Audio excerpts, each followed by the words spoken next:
Hey, peace world. Thanks for pressing play on another Pay Me No Mind sports and entertainment video. My name is Wood. I got to get cooking right away. Please consider subscribing to the channel if you like the way any of the information is being presented, broken down, previewed, discussed. Hit the like button and also feel free to weigh in with your take on the situation. So look, this is an awesome boxing week. I don't know if anybody's going to tell you that this week on your more popular and bigger channels who deal with boxing, but it's a great little run for boxing. And we don't all in the midst of all the controversy, the conspiracies, the online matchmaking, and the back and forth, the trash talking. We don't always just stop and say it's a pretty good down moment for the game. And obviously, at the end of this week, we have a phenomenal fight in the ESPN Plus pay-per-view with WBO welterweight champion Terrence Bud Crawford defending his title against two-time champion Sean Porter. That's on pay-per-view. I believe the price for that one is $69.99. I don't understand why on BoxRec the undercard isn't out there at this point. Don't know what's going on there, Top Rank. But today is Tuesday, so I believe the grand arrival should start taking place. You should start seeing photographs online, on social media. The Top Rank video is out there. Some shoulder programming, promotional, digital content is out there on Top Rank's YouTube channel. Checking in with both of the camps. That's out there. You'll get the press conference, tomorrow probably. Maybe the undercard press conference Thursday. Friday, the weigh-in. We'll see what happens on ESPN with their coverage in the morning shows and whatnot. So it's an awesome fight week for that. We know a lot of us, we've been waiting to see what Terrence Crawford really is or really isn't about. One of the top 3 pound-for-pound fighters in all of boxing. Hasn't had the opportunity to really, truly... what's up, Latoris? What's good, bro? Really hasn't had an opportunity to really make that statement. Even though he became, undisputed at 140 pounds, since putting away Jeff Horn early on, or maybe even his debut at welterweight, he really hasn't had that chance to face the division's elite and continue to show what he's about. That will get sorted out Saturday night. Also, Friday night over in New Hampshire, or New Hampshire, however the hell you pronounce it. WBO middleweight champion Demetrius Andrade, another cat who has struggled to get the right opponents. Doesn't have the right opponent this fight neither, but what's dope here is that on DAZN, this card is actually coming up on Friday night so that it doesn't go head-to-head with Saturday's pay-per-view fight. I think that's excellent business. He's taking on Jason Quigley from the UK. I don't know a whole lot about Quigley. Andre just continues to spin his wheels. Skillful dude, southpaw, undefeated, can box his ass off. We'll see what he does. This card, though, in my opinion, this card is excellent and great value. Again, I said we spend so much time complaining about boxing, making up our matchups that we want to see, and, we ain't paying for none of it. So we just throw all these names out there. But you have Jesus, I think his first name is Jesus Martinez. Julio, I always forget this dude's first 2 names, but Martinez. Little 112-pound champion, I think, WBC guy. But a little tiny terror out of Mexico. He's on Canelo Alvarez's roster of fighters. He's fighting on there. He's always great action, fun to watch. Also, the 140-pound unification fight between Kelly Reese and Jessica Camara out of Canada. That fight is on there. So that's 3 excellent fights right there for us to take in on, on Friday night. And I mentioned a couple videos ago, I just had to re-up with DAZN. This was the first time that I didn't just go with the $100 at one time thing and just trusting the zone to give me a schedule. I got to be a little bit more thoughtful with my money. So I only did the monthly, did a month's membership or subscription. But, you know, next week I'll get Teofimo Lopez and George Kambosos Jr. A week after that or so, I'll be getting Devin Haney and JoJo Diaz, which should be an excellent fight. There was one other fight in there that I think I'll get in my window of 30 days. So that's that. Couple of horrible developments in the women's game. I just saw on Instagram that the UK Savannah Marshall, 160-pound champion, we know she's on a collision course with Claressa Shields. They were supposed to do a joint or co-headlining card in December on some platform named Boxer. That was going to be in the UK.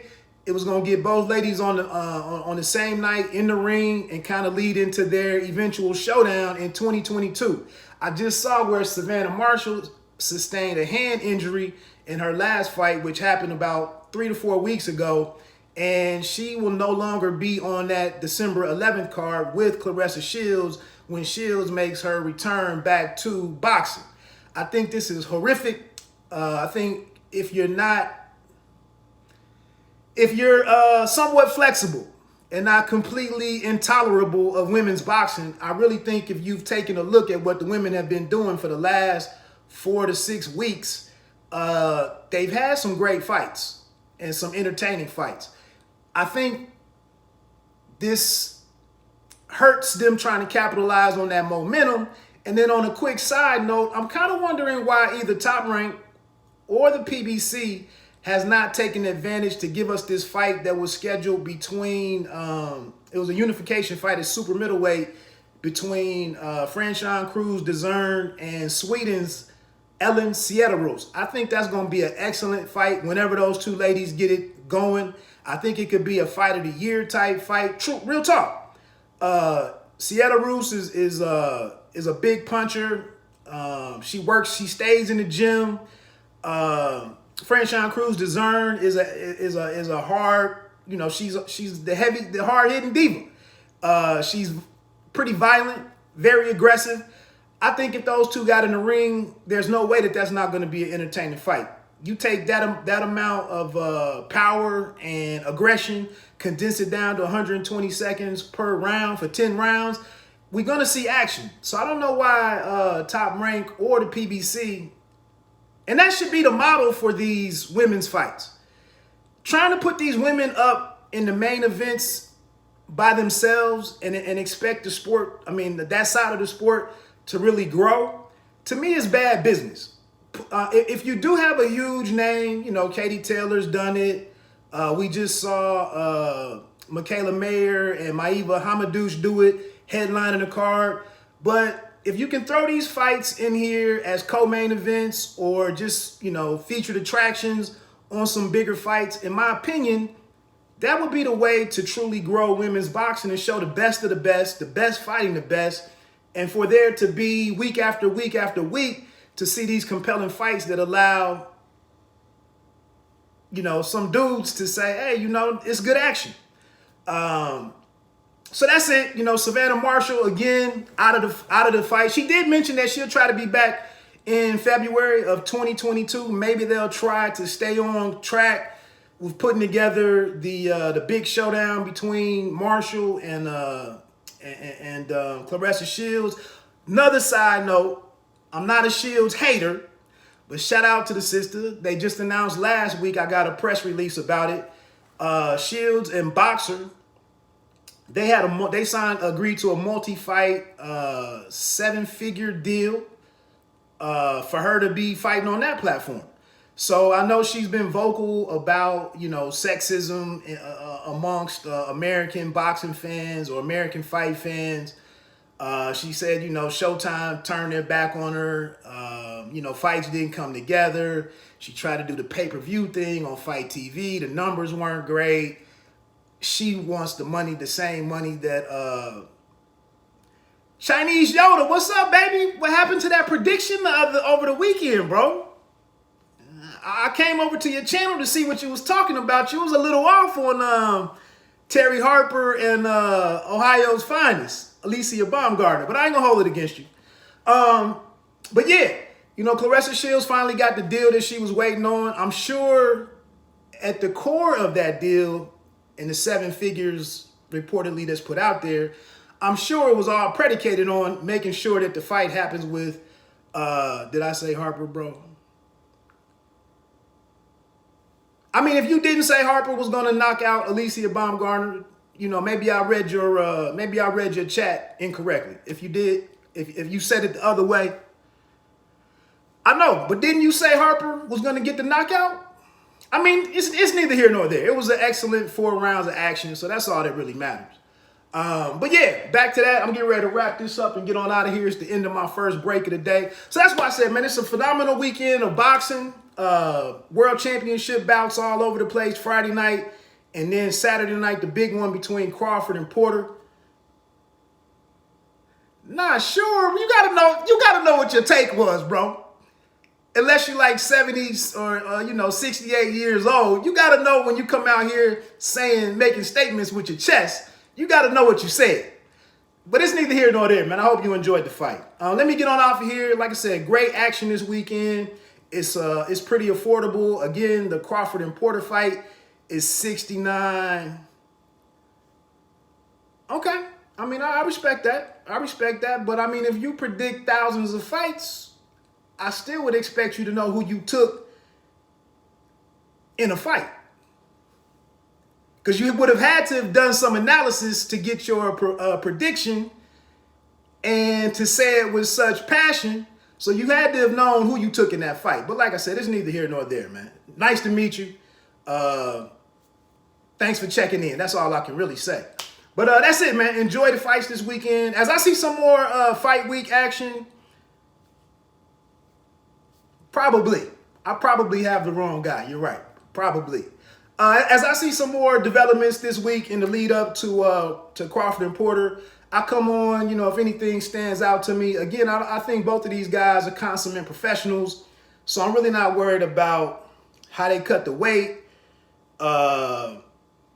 COVID seems to no longer be a big thing, with fights getting scrapped because of COVID and all of that. I think it'll be we get to fight night with no issues.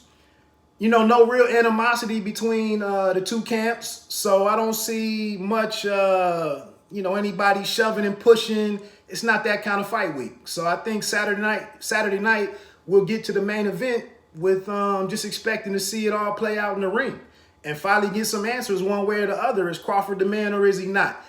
Like I always say, bite down boxing, don't let them count you out. Check out the content over there. I am resuming writing about boxing, so some articles will start to pop up more regularly over there. I just got a little sponsorship affiliate type thing that I'm going to start working with this online betting company. I'm trying to make sure I'm not committing to something that I'm going to pay for down the road, but I'm looking to start messing around with that. And so check me out, www.bitedownboxing.com. My name is Wood or RL Woodson if you want to Google me for any boxing content online. Let me get on out of here. Pay me no mind, sports and entertainment. You don't have to be great to start, but you have to start to be great. 1.